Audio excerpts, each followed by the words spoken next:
Capítulo 17. A Grande e a Pequena Guerra Santa.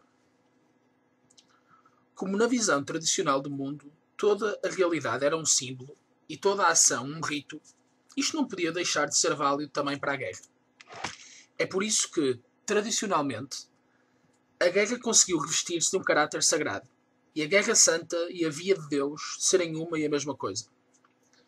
De uma forma mais ou menos explícita, este conceito encontra-se em muitas tradições. Ligam-se frequentemente um aspecto religioso e uma intenção transcendente às empresas cruentas e conquistadoras da humanidade tradicional. Lívio refere que os guerreiros samnitas apresentavam um aspecto de iniciados, e pode-se constatar, como um eco residual desta concepção, a existência entre as populações selvagens de iniciações guerreiras e de certas misturas do elemento guerreiro com o mágico. No Antigo México, para se obter o seu grau de comandante, Tecutli, era necessário superar vitoriosamente duras provas de tipo iniciático, e até aos tempos recentes, a nobreza japonesa guerreira dos samurais foi animada em parte pelas doutrinas e pela ascese do Zen, que é uma forma esotérica do budismo. Na antiguidade, a visão do mundo e o mito favoreciam já por si próprios, devido à frequência do tema do antagonismo, a integração espiritual da ideia do combate. Já falamos da concepção irano-ariana, mas também no antigo mundo helénico se viu com frequência na luta material o reflexo da luta cósmica eterna entre o elemento urano-olímpico, espiritual do cosmos, e o elemento titânico, demoníaco feminino, ou de desenfreada elementariedade do caos. Este significado apresentou-se, sobretudo, onde a guerra foi associada à ideia de império, por causa do significado transcendente que, como já vimos, estava ligado a esta ideia, traduzindo-se então por uma ideia-força de particular intensidade. Ainda se aplicou a um Frederico I Hohenstaufen, na sua luta pela defesa do direito imperial, o simbolismo das lutas de Heracles, o herói aliado às forças olímpicas. São concepções especiais relativas aos destinos do além-túmulo que dão a chave dos significados interiores da ascese guerreira. Para as raças aztecas e Nahua, o mais elevado lugar de imortalidade, a Casa do Sol, ou de Huitzilopochtli, era reservado não só aos soberanos, mas também aos heróis. Para os outros, concebia-se, no máximo, apenas uma lenta extinção no lugar análogo ao Hades helénico. Também é conhecida a concepção nórdica ariana do Valhalla, como lugar de imortalidade celeste destinado, para além dos nobres, dos homens livres de estirpe divina, aos heróis caídos no campo de batalha.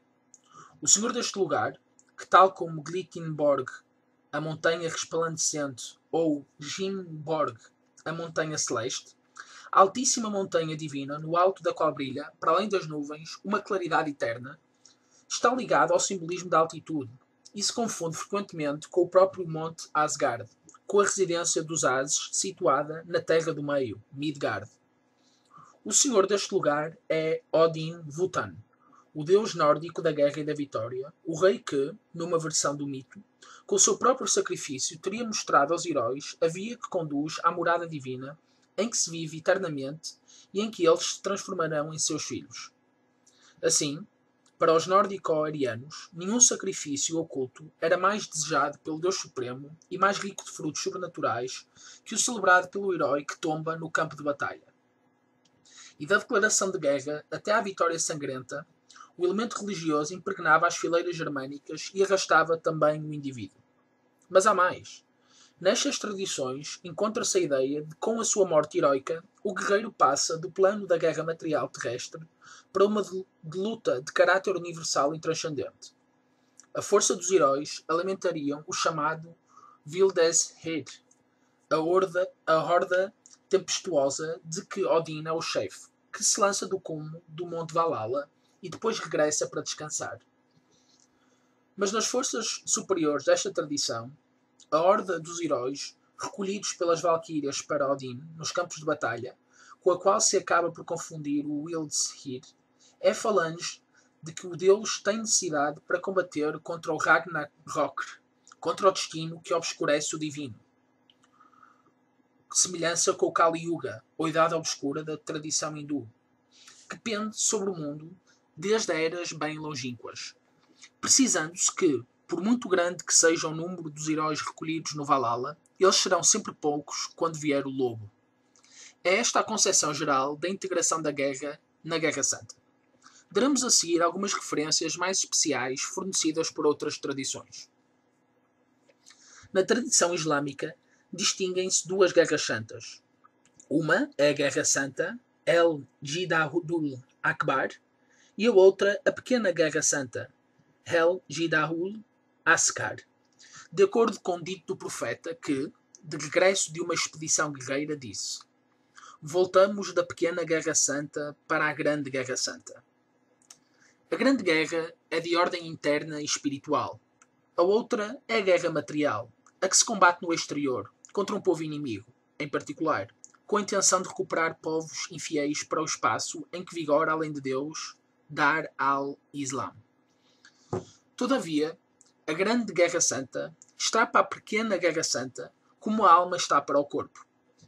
E é fundamental, para a compreensão da ascese heroica, ou via da ação, entender a situação em que as duas se transformam numa única, tornando-se a Pequena Guerra Santa o meio pelo qual se realiza uma Grande Guerra Santa e vice-versa. A Pequena Guerra Santa, a exterior, torna-se quase uma ação ritual que exprime e testemunha a realidade da primeira. Com efeito, nas suas origens, o Islão ortodoxo concebeu uma única forma de ascese, a que se liga precisamente ao Jihad, à Guerra Santa. A Grande Guerra Santa é a luta do homem contra os inimigos que ele traz dentro de si. Mais exatamente, é a luta do princípio mais elevado contra tudo o que há de meramente humano nele, contra a sua natureza inferior e o que é impulso desordenado e anseio material. Isto é dado em termos explícitos num texto da sabedoria guerreira ariana, a Bhagavad Gita. Realizando o que se encontra para além da razão, reforçando-te a ti mesmo por ti mesmo, mata o inimigo que se apresenta sob a forma do desejo difícil de vencer.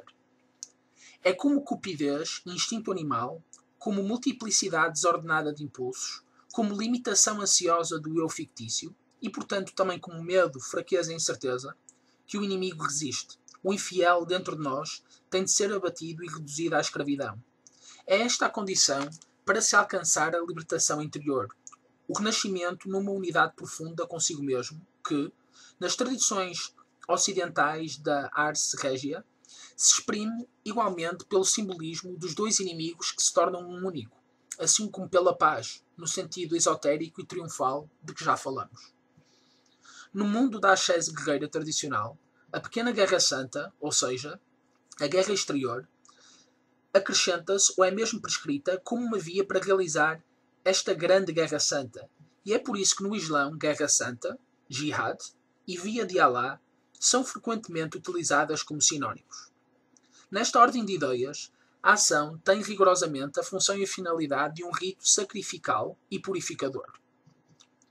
Os aspectos exteriores da aventura guerreira determinam o aparecimento do inimigo interior que, sob a forma de instinto animal, de conservação, de medo, de inércia, de piedade ou de paixão, se revolta e opõe uma resistência que o combatente tem de vencer no próprio momento em que deixa o campo de batalha para combater e vencer o inimigo exterior ou o bárbaro. Naturalmente, tudo isto pressupõe como base a orientação espiritual, a justa direção, Niha, para a transcendência, para os estados supra-individuais do ser, simbolizados pelo céu, pelo paraíso, pelos jardins de Allah e assim por diante. De outro modo, a guerra perde o seu caráter sagrado e degrada-se numa aventura selvagem em que a exaltação se sobrepõe ao verdadeiro egoísmo e em que predominam os impulsos desenfreados do animal humano. Assim está escrito no Alcorão: combatem na via de Deus, ou seja, na Guerra Santa, Jihad, aqueles que sacrificam a vida terrena à do futuro. Pois a quem combater na via de Deus e seja morto ou vencedor, daremos uma grande recompensa. O pressuposto a partir do qual se prescreve: combatei na vida de Deus os que vos fizerem a guerra. Matai-os, onde quer que os encontrardes, e rechaçai-os. Não vos mostrarei fracos. nem propunhais a paz. Quando encontrardes os que não creem, abatei-os até fazerdes uma carnificina, deixando depois os outros em sólidas cadeias. O pressuposto disto é que a vida terrena é só um jogo e divertimento, e que quem se mostra avarento, mostra-se avarento apenas para consigo mesmo. Máximas que têm de ser interpretadas da mesma maneira que a evangélica. Quem quiser salvar a sua própria vida, perdê-la-á, mas quem a ceder, torná-la-á verdadeiramente viva. Confirma-o outra passagem do Alcorão. E vós, que creis, quando vos disserem, deixei ao campo de batalha para a guerra santa, para que ficastes estupidamente parados? Preferistes a vida deste mundo à vida futura? Dizei, esperais de nós mais que as duas coisas supremas, a vontade ou o sacrifício? A vitória ou o sacrifício? Também é importante esta outra passagem. Foi-vos prescrita a guerra, embora vos desagrade. Mas pode desagradar-vos uma coisa que para vós é um bem, e pode agradar-vos uma coisa que para vós é um mal. Deus sabe, enquanto vós não compreendeis, que se deve ligar a uma outra. E eles preferiram encontrar-se entre os que ficaram. Foram marcados nos corações para que não compreendam. Mas o profeta e aqueles que creem com ele combatem com os que têm e com as suas próprias pessoas.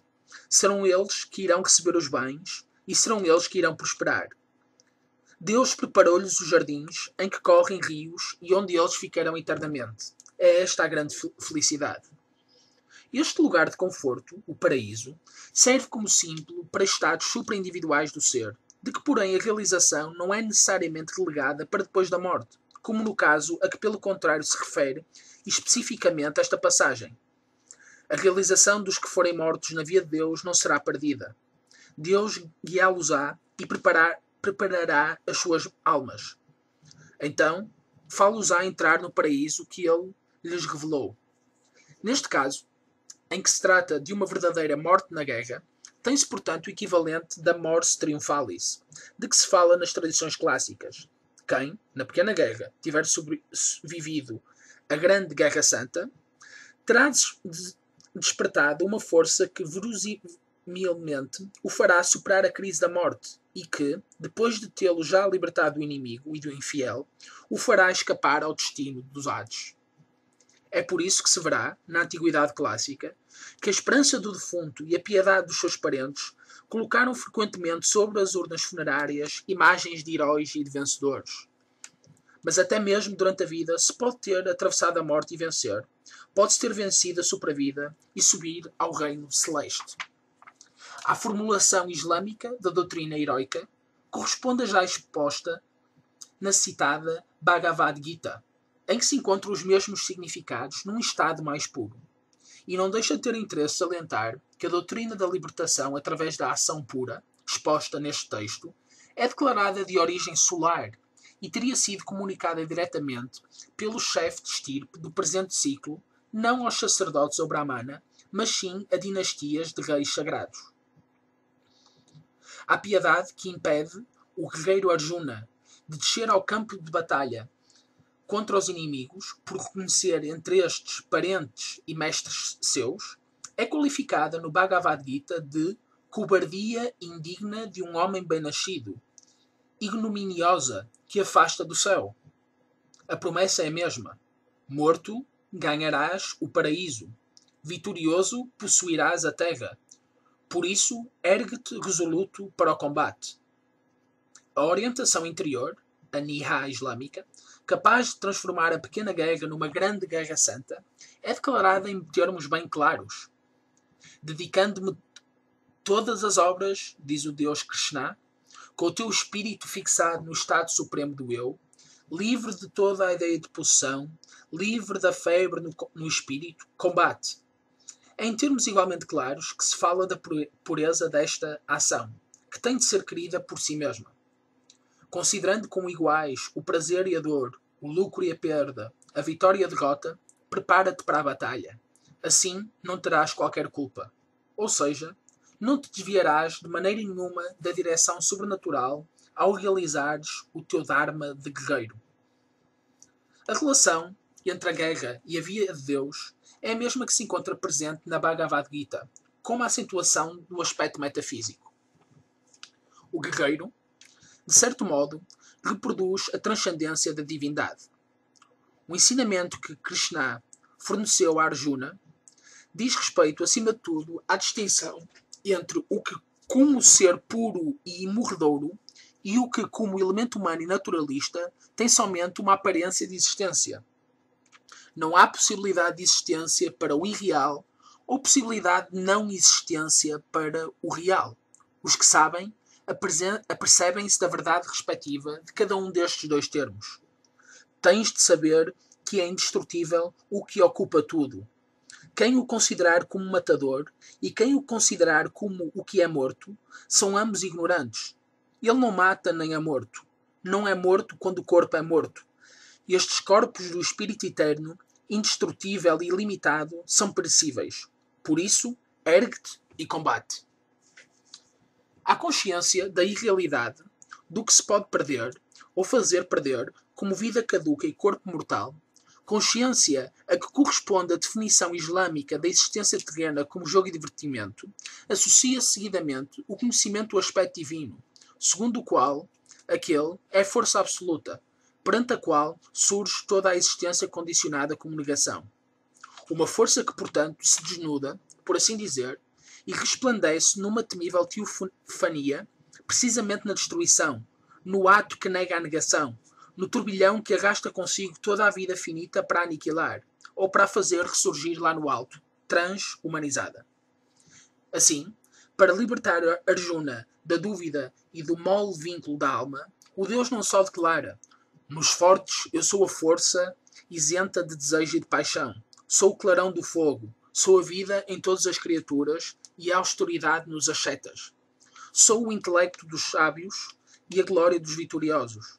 Como também, por fim, abandonando todo o aspecto pessoal, se manifesta na terrível e maravilhosa forma que faz tremer os três mundos. Alta como os céus, irradiante, multicor, com uma boca escancarada e grandes olhos flamejantes. Os seres finitos, como lâmpadas debaixo de uma luz demasiado intensa, como circuitos percorridos por um potencial demasiado elevado, cedem, desfazem-se, morrem, porque dentro deles arde uma potência que transcende a sua forma, que pretende algo infinitamente mais vasto que tudo o que eles, como indivíduos, podem pretender. Por isso, os seres finitos tornam-se, transmutando-se e passando do manifesto ao não manifesto, do corpóreo ao incorpóreo. É nesta base que se define a força destinada a produzir a realização heroica. Os valores invertem-se. A morte torna-se testemunho de vida. O poder destruidor do tempo revela a indomável natureza ensegada no que está submetido ao tempo e à morte. Daí o sentido das seguintes palavras de Arjuna, no momento em que tem a visão da divindade como pura transcendência. Tal como as borboletas se precipitam com uma velocidade crescente na chama ardente para encontrarem a sua destruição, assim os vivos se precipitam em velocidade crescente nas tuas bocas para encontrarem aí a sua destruição. Tal como os inúmeros cursos de água só correm diretamente para o mar, igualmente estes heróis do mundo mortal entram nas tuas bocas ardentes. E Krishna? Eu sou o templo plenamente manifestado, destruidor dos mundos, ocupado a dissolver os mundos. Mesmo sem a tua intervenção, estes guerreiros, alinhados, um em frente dos outros, em fileiras opostas, cessarão todos de viver. Ergue-te, pois, e conquista a glória. Vence os inimigos e goza de um reino próspero. Todos estes guerreiros, na realidade, foram mortos por mim. Tu, sê o instrumento. Combate, pois, sem temor, e os teus inimigos hás de vencer na batalha. Por esta via, representa-se a identificação da guerra com a via de Deus. O guerreiro evoca em si a força transcendente da destruição, assume-a, transfigura-se nela e liberta-se rompendo o vínculo humano. A vida é como um arco, a alma como um dardo, o alvo a trespassar, o espírito supremo. Juntar-se a ele, como a seta atirada se fixa no alvo, diz-se noutro texto da mesma tradição, É esta a justificação metafísica da guerra, o assumir da pequena guerra em grande guerra santa. Isto permite também compreender o sentido da tradição relativa à transformação durante a batalha de um guerreiro ou de um rei num deus. Ramsés Merianum, no campo de batalha, transformou-se, de acordo com a tradição, no deus Amon, dizendo: "Eu sou como Baal na sua hora."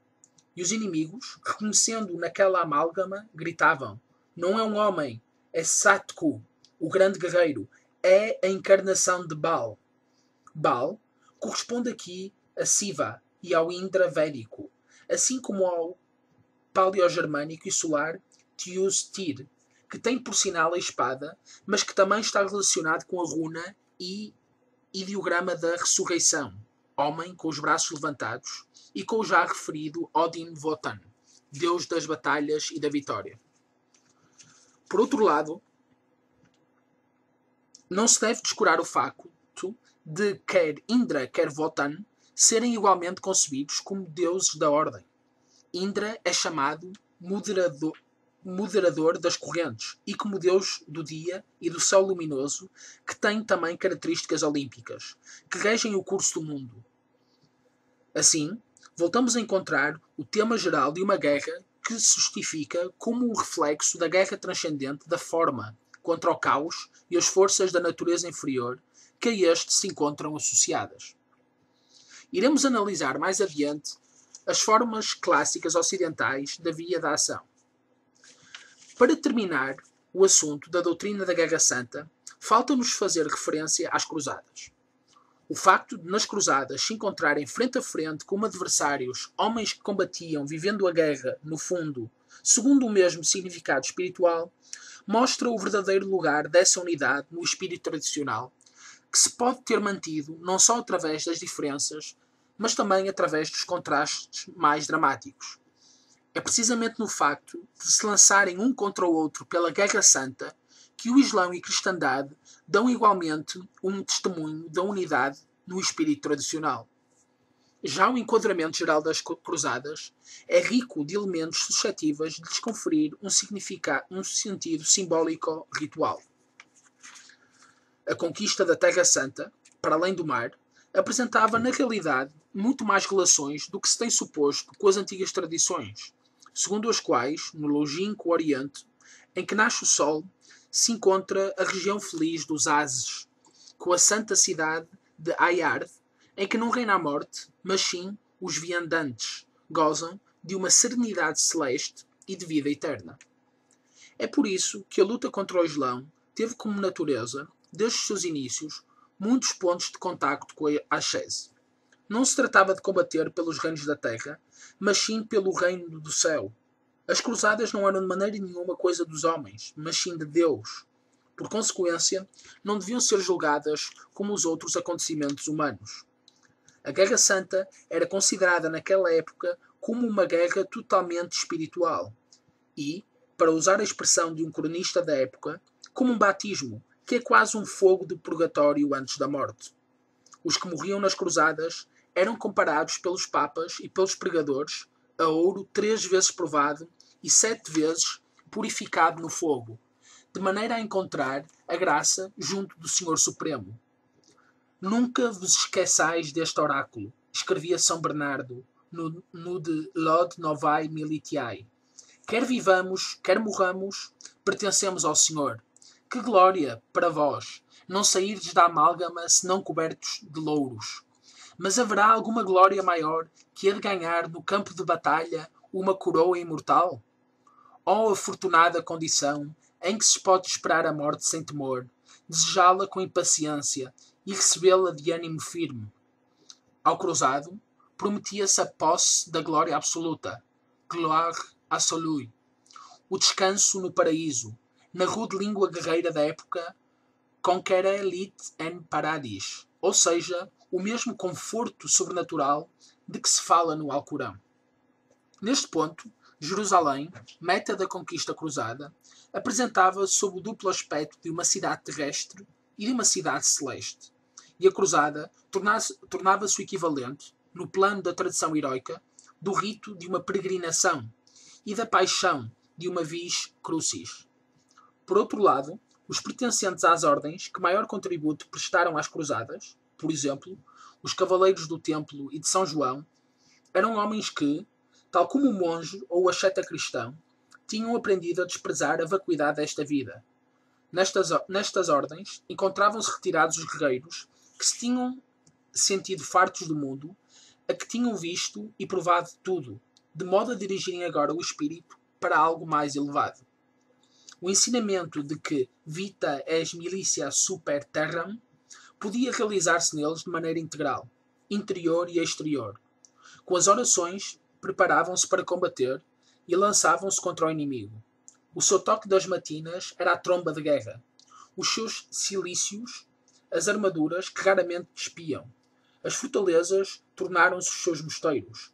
E os troféus tomados aos infiéis tomaram junto deles o lugar das relíquias e imagens dos santos. E não era diferente a ascese que preparava essa realização especial, que se liga igualmente ao aspecto secreto da cavalaria, como já referimos. Foram os reveses militares sofridos pelas cruzadas, causa, em primeiro lugar, de surpresa e de perplexidade, que serviram para os purificar todos os resíduos da materialidade e para fazer convergir os olhares do exterior para o interior, do temporal para o espiritual. Ao comparar a sorte infeliz de uma cruzada com a da virtude desventurada, que não é julgada nem recompensada senão em termos de uma outra vida, chega-se com efeito a afirmar algo de superior tanto ao vencer como ao perder, a concentrar todos os valores no aspecto ritual e sacrificial da ação em si, realizada independentemente dos resultados terrestres visíveis, como uma oferta destinada a obter do holocausto do elemento humano a glória absoluta imortalizadora. Encontram-se assim nas próprias cruzadas os significados fundamentais que já indicamos ao fazer referência às tradições que conheceram máximas como o paraíso fica à sombra das espadas, ou ainda o sangue dos heróis está mais próximo de Deus que a tinta dos filósofos e as orações dos devotos. E a concepção do lugar da imortalidade como Ilha dos Heróis, ou Valhalla, Corte dos Heróis. Encontra-se o mesmo espírito que animava igualmente o dualismo guerreiro mazdaísta, pelo qual os seguidores de Mitra assimilaram o exercício do seu culto à profissão das armas. Os neófitos prestavam juramento segundo uma fórmula, sacramentum, semelhante à requerida no exército, e o iniciado, depois de sê-lo, passava a fazer parte da sagrada milícia do Deus de Luz. Por outro lado, nas cruzadas, também tem de se assinalar, porque se manifesta aí com um relevo característico, a realização da universalidade e da supranacionalidade, precisamente através da ascese da ação. Os príncipes e chefes de cada país uniram-se neste empreendimento único e sagrado, para além de todos os interesses particulares e de todas as divisões políticas, numa solidariedade europeia conforme ao próprio ideal ecuménico do Sacro Império Romano. A força principal das cruzadas, de resto, foi fornecida pela cavalaria, que, como já salientamos, era uma instituição supranacional, cujos membros não tinham pátria e se dirigiam para toda a parte onde pudessem combater pelos princípios a que tinham jurado fidelidade incondicional. Urbano II dirigiu-se à cavalaria precisamente como sendo a comunidade dos que, acorrendo onde quer que eclodisse uma guerra, com a finalidade de levarem aí o terror das suas armas em defesa da honra e da justiça, com maior razão tinham de recolher o apelo da Guerra Santa. Portanto, deste ponto de vista, houve uma convergência entre o exterior e o interior. Na Guerra Santa, oferecia-se ao indivíduo a experiência da ação desindividualizada, mas ao mesmo tempo a união dos guerreiros num plano superior ao da raça, dos interesses nacionais e das divisões territoriais e políticas, que daí resultava. Exprimia até mesmo, exteriormente, a superação do particular, já própria do ideal do Sacro Império Romano. Na realidade, se a universalidade ligada à ascese da pura autoridade espiritual é a condição para uma unidade tradicional de caráter invisível, que subsiste acima de todas as divisões políticas dentro do corpo de uma civilização única, inspirada pelo cósmico, pelo eterno, daí desaparece o que diz respeito a tudo o que é pathos e tendência dos homens, e que, no campo do espírito, apresenta as mesmas características de pureza e de potência das grandes forças da natureza. Quando a esta universalidade se junta a universalidade como ação, então atinge-se o ideal supremo do império, aquele cuja unidade é visível ao mesmo tempo que é invisível, material e política ao mesmo tempo que espiritual. É precisamente a ascese heroica, a indomabilidade da vocação guerreira, reforçada pela direção sobrenatural, que é o seu instrumento, para que, no exterior, no corpo composto de numerosos povos organizados e unificados por uma única grande estirpe conquistadora, se venha a refletir analogicamente a própria unidade do interior. Aliás, a quem ama os contrastes, mesmo em relação à guerra, bastar-lhe-ia passar à consideração daquilo a que nos reduziu a civilização moderna. Passando pelo nível, ainda não privado de uma certa nobreza, do guerreiro que combate pela honra e pelo direito do seu príncipe, chega-se até ao tipo do mero soldado, à desaparição de todo o elemento transcendente, ou até mesmo simplesmente religioso na ideia de combater. O bater-se pela via de Deus tem surgido como sendo uma manifestação do fanatismo medieval, enquanto aparece, pelo contrário, como coisa santíssima o bater-se pelos ideais patrióticos e nacionais, e por outros mitos que deviam, porém, na época contemporânea, tirar a máscara e aparecer como instrumentos de forças irracionais, materialistas e destruidoras.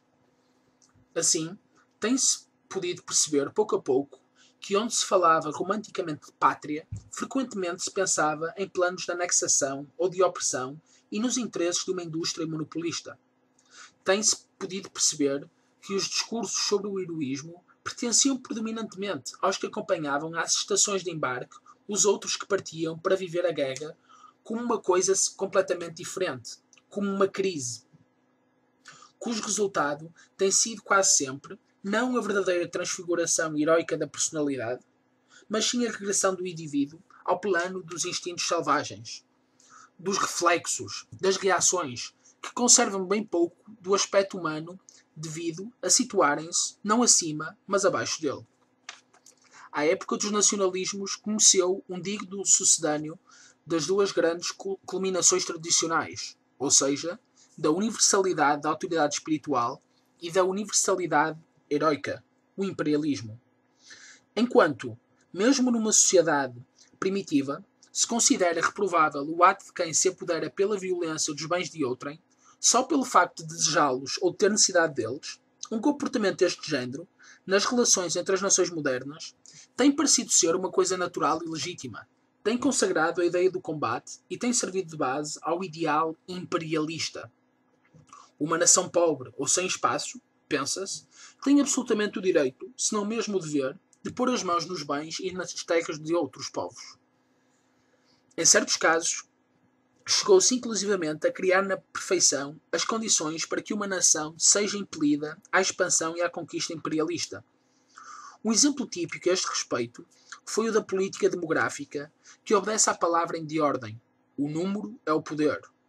Outro exemplo, muito mais difundido e de um nível ainda mais baixo, porque é exclusivamente controlado pelo fator económico ou financeiro, é o da superprodução. Depois de chegados à superprodução e à condição de nações que, demográfica ou industrialmente, não têm espaço, impõe-se uma saída e, onde a guerra indireta e as ações diplomáticas não forem suficientes, passa-se às ações militares, que têm, aos nossos olhos, um significado extremamente mais baixo que o que podem ter sido as invasões bárbaras. Este género de subversão tem atingido, no decorrer dos últimos tempos, proporções mundiais, sob a cobertura da retórica mais hipócrita. Têm sido mobilizadas as grandes ideias da humanidade, da democracia e da liberdade dos povos, enquanto, por um lado, no plano exterior, se ultrapassou a ideia, não só de uma guerra santa, mas sim de uma guerra em geral, como pessoas honradas podiam concebê-la, e se fez descer o ideal heroico ao nível policial, porque as novas cruzadas não souberam encontrar uma bandeira melhor que a de uma ação contra o agressor. E do lado interior, para além das fumaças desta retórica, a única força determinante tem sido a vontade de poder brutal e cínico de obscuras forças capitalistas e coletivistas internacionais. Ao mesmo tempo, a ciência conduziu a uma extrema mecanização e tecnicização da aventura guerreira, pelo que hoje em dia não é tanto o homem que combate contra o outro homem, mas sim a máquina que combate contra o homem, sendo em caso limite utilizados, com a guerra aérea total indiscriminada, com as armas atómicas e as armas químicas, sistemas racionais de extermínio em massa, obscuros e inexoráveis, sistemas que anteriormente só podiam ser concebidos para aniquilar micróbios ou insetos, que milhões e milhões de homens, arrancados maciçamente a ocupações e vocações completamente estranhas às do guerreiro, tenham sido feitos literalmente, como se diz na gíria técnica militar, material humano, e morram em aventuras semelhantes, isto sim, é que é uma coisa santa e digna do nível atualmente atingido pelos progressos da civilização. O que, julgar de acordo com os valores da outra margem, não chegará, na maior parte dos casos, a ver muito mais no sangue que corre pelos campos que o adubo de que a terra precisa.